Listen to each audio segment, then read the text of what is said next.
And let's talk about the impact that Tesla's disruptive business plan is having on the broader automotive industry right now. This is a conflict that has been simmering away on the back burner for the past decade as Elon Musk pushed forward with his mission to bring electric cars into the mainstream, but things have really hit a boiling point over the last few weeks as Tesla shocked the industry with an overnight price cut that has left their competition caught out with their pants down and scrambling to react. We are starting to see major cracks in the foundation of the automotive industry as we know it, and even the world's largest automaker might be on the verge of a total collapse. Let's get into it. And there is no story that illustrates the change in the dynamics of the auto industry better than what is going on right now at Toyota. This is the world's largest automaker, the company behind the #1 best-selling car in the world year over year since 1974.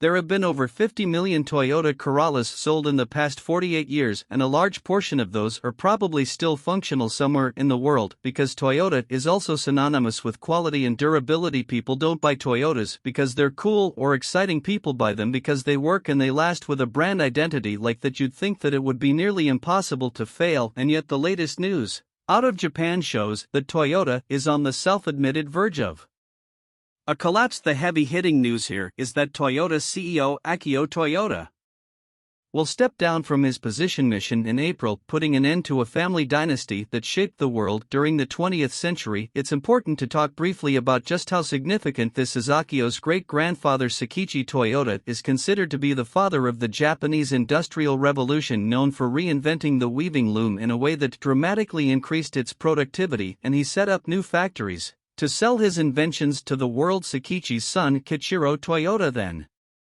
expanded the family business to automotive manufacturing and founded the Toyota Motor Corporation in 1937. By the 1950s, Toyota had developed manufacturing principles that allowed them to quickly surpass their more established competitors. Under the leadership of E.G. Toyoda, the company pioneered the just-in-time inventory strategy to track production and ordering of new parts and materials that allowed them to increase product productivity while decreasing cost. Toyota subscribed to the Japanese philosophy of Kaizen, meaning continuous improvement, and the 5S organizational housekeeping approach of sorts. Set, shine, standardize, sustain. These disciplined business practices led to a step change in innovation and productivity in the Japanese automotive ecosystem and enabled Toyota to dominate the global car market for the next 50 years. By the 1970s, U.S. and European carmakers had to scramble to learn and copy Toyota's manufacturing methods or face total wipeout. And it's important to know all of that so we can appreciate the paradigm shift that we are seeing unfold today.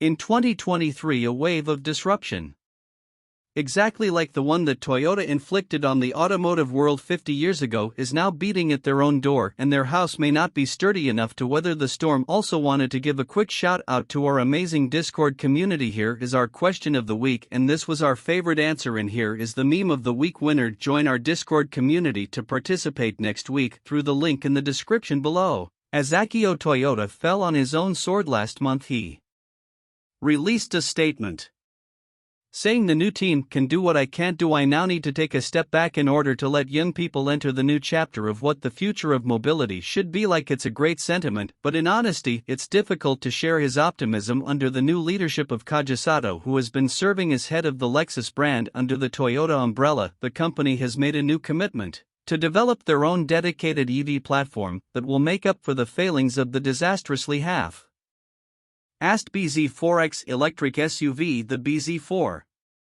was essentially just a regular Toyota 4Runner platform with an EV battery and powertrain crammed in. This actually resulted in a bunch of redundant components and a much higher manufacturing cost. Even when compared to other electric vehicles, it went against every principle that the company was built on and ignored the lesson that Elon Musk taught the world over a decade ago. Great electric cars are built around dedicated EV skateboard platforms. You need a clean slate, first principles approach.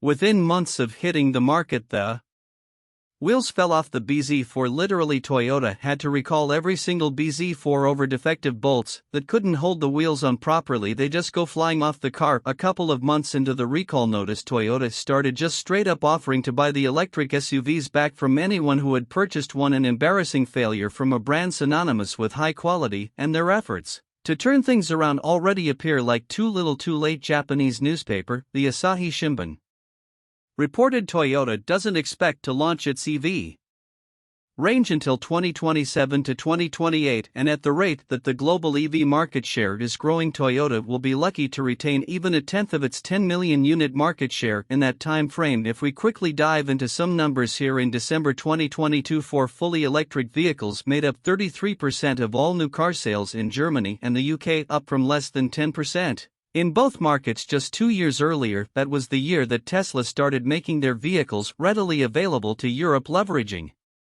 exports from their Shanghai factory and a brand new production line in Berlin. In China, battery electric vehicles made up 25% of the market in December 2022, up from just 5% in 2020. So what this shows is that the EV transition is not happening on a linear trajectory. There are massive step changes in demand happening in very short amounts of time. Of course, we only have to look at what's happened in Norway to get a reasonable premonition of how the global market might shift. Battery EV sales in Norway went from 30% market share in 2018 to 80% in 2022. That's 50% of the market in just 5 years. If the global EV market share follows a similar S-curve by the time Toyota launches its new EV platform in 2027, over 50% of the world's car sales will be battery-powered electric vehicles, and virtually none of those will be coming from Toyota, because as we've seen play out at every single EV production line, whether it's Tesla or GM or Hyundai, it takes time to fully ramp up to volume production. It is a very difficult process that takes at least 1 year to reach any significant output, and another year after that at least to hit maximum efficiency. According to their most recent available data, as of October 2022, Toyota has sold around 14,000 battery electric vehicles in the year, which would be an annualized rate of about 20,000 or so. This is a steep hill for them to climb, and we keep stressing that term, battery electric vehicles, because this is at the heart of what went wrong with Toyota, because the company has been producing electric vehicles for a really long time. The Prius first went on sale in 1997.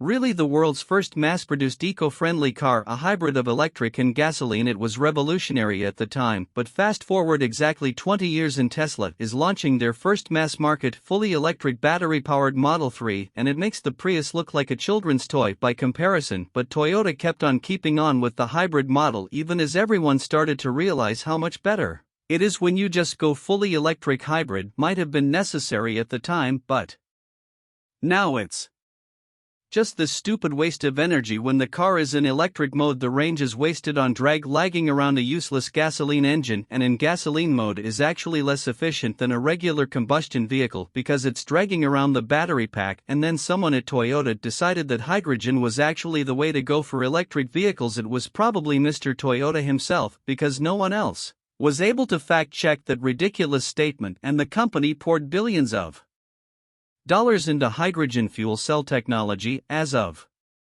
September 2022, there were 54 publicly accessible hydrogen refueling stations in the United States, 53 of which were located in California, with one in Hawaii. It was a preposterous failure, and we only single out Toyota here because they are the clearest and most well-defined example of how the mighty can fall, and fall hard, in the new world. Up until just recently, this was one of the strongest brands in the world, a working-class hero built on practicality and high quality that was accessible to the average Joe consumer.